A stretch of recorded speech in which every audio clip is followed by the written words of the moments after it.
Aujourd'hui, je vous ai fait un look lumineux, radieux, parfait pour l'automne. J'ai déjà nettoyé et hydraté mon visage, alors maintenant je passe au primer. Aujourd'hui, j'en ai pris un sous forme d'huile qui va m'aider à prolonger la durée de mon maquillage et à en améliorer l'apparence. Maintenant, on applique le fond de teint. Alors moi, j'ai utilisé un pinceau de style kabuki parce que je voulais avoir une application plus légère. N'oubliez pas non plus de descendre votre fond de teint légèrement dans le cou et d'en appliquer aussi aux oreilles. Ça va éviter des démarcations et on veut vraiment éviter des démarcations.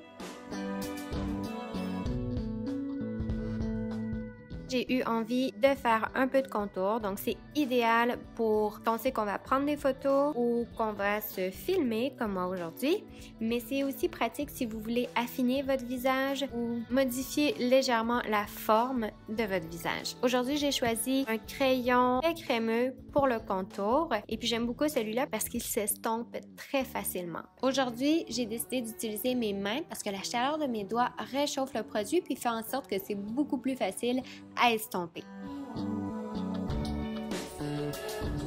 Maintenant, on passe au cache-cerne et étant donné que je suis malade, j'en applique assez et je l'applique sous forme de triangle sous les yeux pour donner beaucoup de lumière au visage. Et puis, ce qui va rester sur mon pinceau, sans en rajouter, juste avec ce qui reste sur mon pinceau, je vais balayer mes paupières. Ça va m'aider à créer une base pour mes ombres à paupières que je vais appliquer après. J'en ai aussi appliqué légèrement au centre de mon front, sur le dessus de ma lèvre supérieure et un peu au menton. Maintenant, j'ai appliqué une première ombre à paupières très pâle sur la totalité de mes paupières. Ça va m'aider à estomper plus facilement. Ensuite, je prends ma couleur d'accent, alors le rouge foncé, Bourgogne, Bordeaux, comme vous voulez. Je l'applique partout sur la paupière mobile et je monte légèrement parce que j'ai pas beaucoup de paupières mobiles. Ça m'aide à ce qu'on voit davantage le maquillage. J'applique mon ombre à paupières en tapotant, si on veut, en faisant de petites pressions avec un pinceau plutôt plat.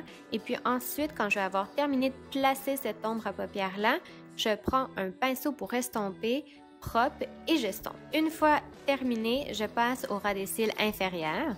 Et puis, c'est pas compliqué, je veux que ça soit quand même assez charbonneux, alors je l'applique partout du coin interne jusqu'au coin externe du ras des cils inférieur.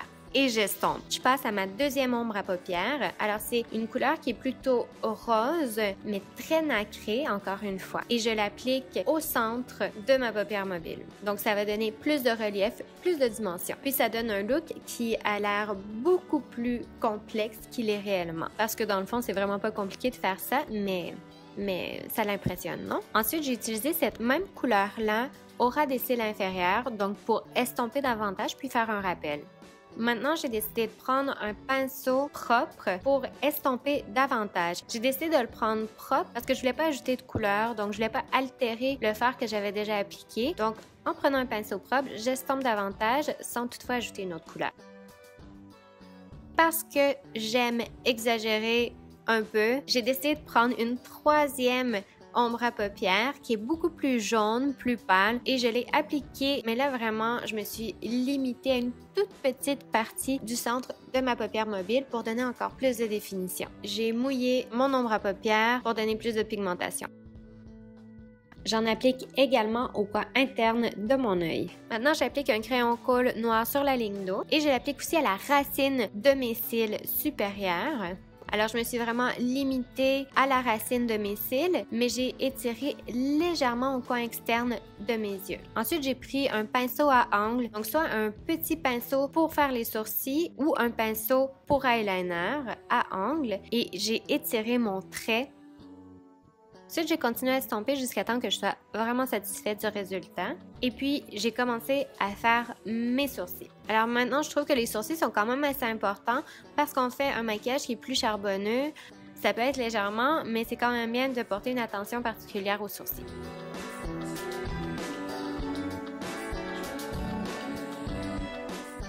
Je recourbe mes cils et j'applique du mascara. Ok, j'ai pris un deuxième mascara parce que je suis intense, mais c'était plutôt pour utiliser la brosse et séparer mes cils, mais vous pouvez aussi prendre une brosse pour séparer les cils et ça fait très bien. Maintenant, je fixe mon correcteur.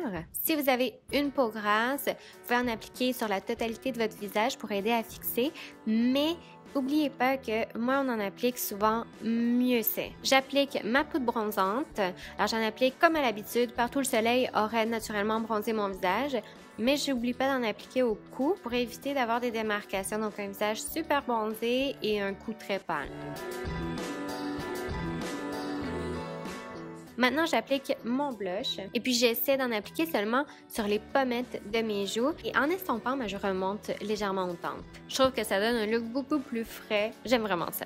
Maintenant, l'illuminateur. Alors, j'en applique en forme de C en partant du dessus de mes joues jusqu'en remontant sur le dessus de mes sourcils. Et puis, j'en applique légèrement aussi sous l'arcade sourcilière pour que ça soit un peu plus cohérent. Sur le dessus de mon nez, j'ai eu vraiment peur, ça craquait partout. Ok, reprenons. Appliquez-en partout où vous avez envie d'illuminer. Maintenant, on passe aux lèvres. Alors, j'ai appliqué un rouge à lèvres qui est très pâle, rose. J'ai utilisé l'illuminateur, légèrement aussi sur mes lèvres pour donner un peu de brillance. Je sais pas si c'est parce que c'est l'Halloween qui s'en vient, mais j'arrêtais pas d'entendre les craquements et j'avais vraiment trop peur. Je me suis dépêchée à finir, j'ai pas mis de brume fixatrice de maquillage, mais vous, mettez-en.